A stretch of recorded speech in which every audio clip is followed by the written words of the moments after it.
When God is silent. Have you ever prayed, sought God with all your heart, yet heard nothing? Have you faced moments when it seemed like heaven was silent? The silence of God can be one of the most difficult seasons in a believer's life, but it is not a sign of his absence. In the Bible, Job experienced God's silence. After losing everything, he cried out for answers but heard nothing for a time. Even Jesus, on the cross, cried out, my God, why have you forsaken me?" Matthew 27 verse 46. But in both cases, God was still present, working behind the scenes. So, why does God sometimes seem silent? 1. God's silence is a test of faith. When God is silent, He is strengthening your faith.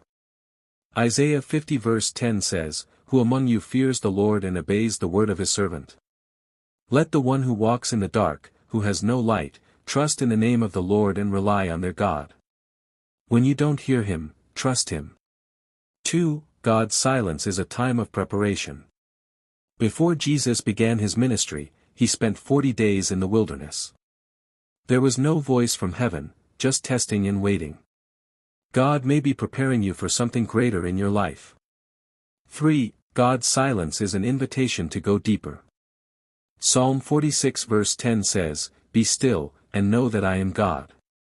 Sometimes, God's silence is an invitation to draw closer, to seek Him more deeply in His word and presence. If you are in a season of God's silence, don't be discouraged. Keep praying, keep believing, and keep trusting. His silence does not mean He is absent.